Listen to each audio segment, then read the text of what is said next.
This is a story about Colin and David Gunn, otherwise known as the Gunn brothers, two brothers from the notoriously known Gunn family from Nottingham. The pair were well known by police for their criminality, such as extortion, where they would tell certain shops and shopkeepers that they've got to pay a fee to work there. These were all kinds of businesses, pubs and even nightclubs, and anyone who didn't cooperate found their business burgled or their windows sprayed with bullets. The Gunn brothers from the Bestwood estate in Nottingham were locally known as serious people you don't mess with. But many will also say they were known as the kind of people who kept crime off the streets and were about looking after their community on a Nottingham estate where the brothers both lived. If your house was burgled on the Bestwood estate, people would go to the Gunn brothers instead of going to police, and they would most likely bring back your property and the burglar would get a beating. The brothers were regularly seen in flash cars with personalised number plates with the names like Biggin and Power, and they were often draped in big gold chains.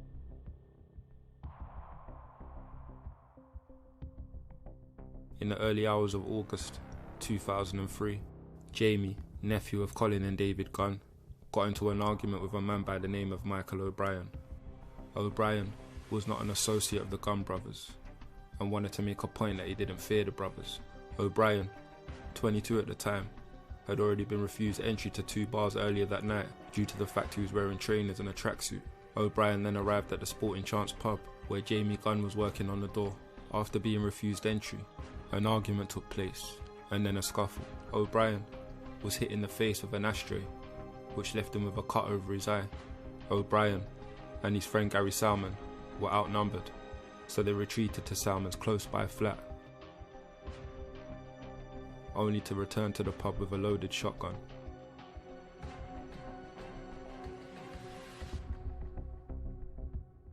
Meanwhile, back at the Sporting Chance pub, it's closing time, and Jamie, having had a few drinks, asked his best friend Marvyn Bradshaw to take the wheel.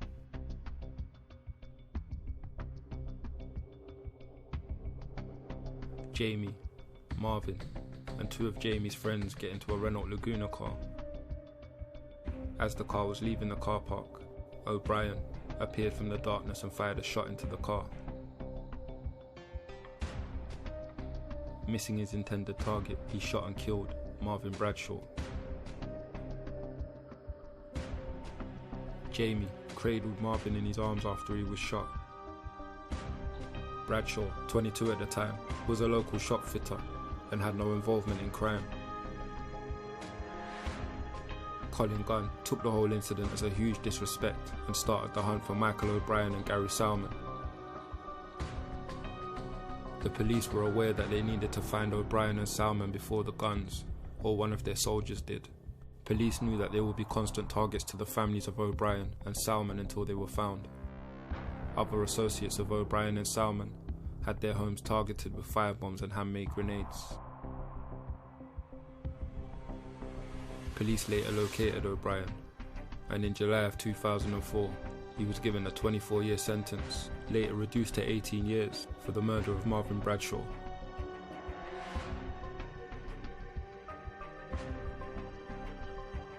After being sentenced, O'Brien showed no remorse in court. This only increased the hatred others felt towards him. While being sentenced, O'Brien threw a cup of water over Marvyn Bradshaw's family and said, "I'm not bothered, I'm a bad boy, I don't care." Even though O'Brien was behind bars, this wasn't enough for Colin Gunn, and he still wanted his revenge. And less than a week after Micheal O'Brien's sentencing, John and Joan Stirland, the parents of Micheal O'Brien, found shots fired through the windows of their home. John and Joan Stirland decided to leave their home in Nottingham, but they didn't want to lose contact with their families, so they refused witness protection offered to them by the police.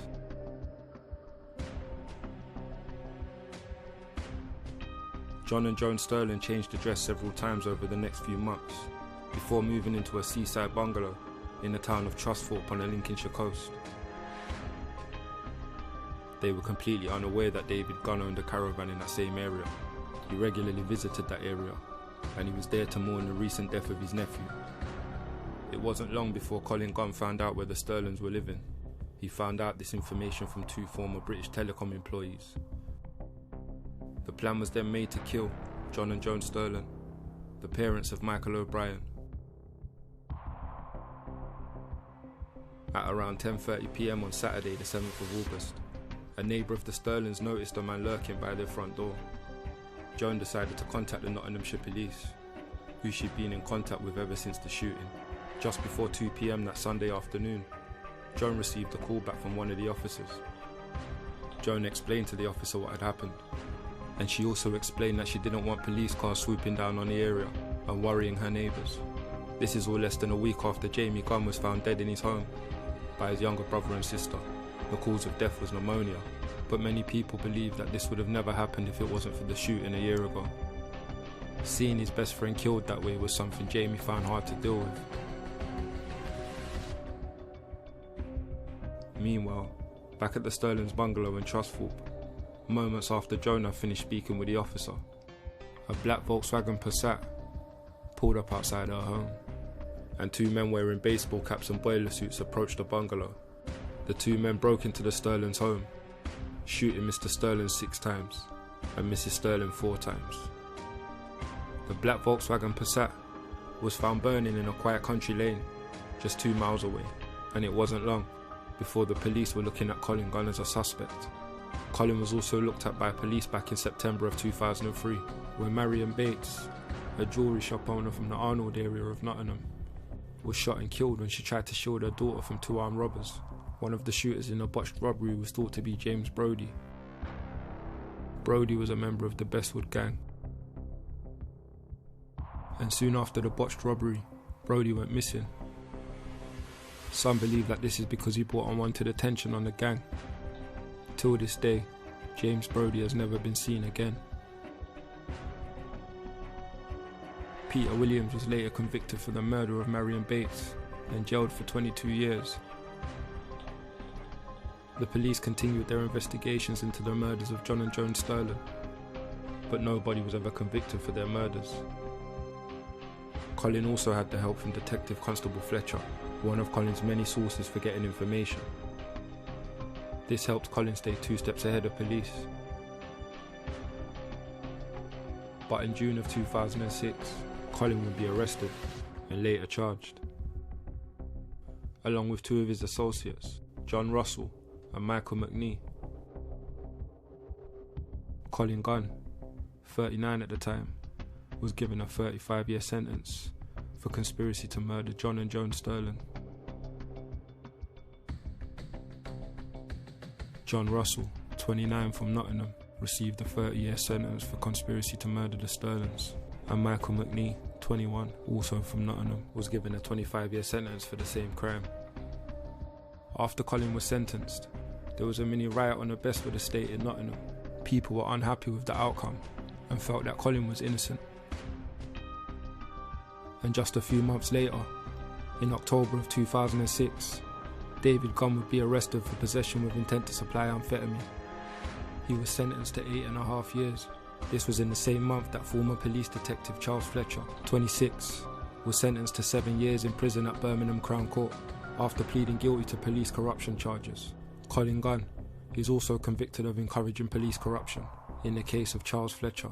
Colin was given another 9 years, which will run concurrently with his life sentence. Colin Gunn will be in his mid-70s when he is released from prison.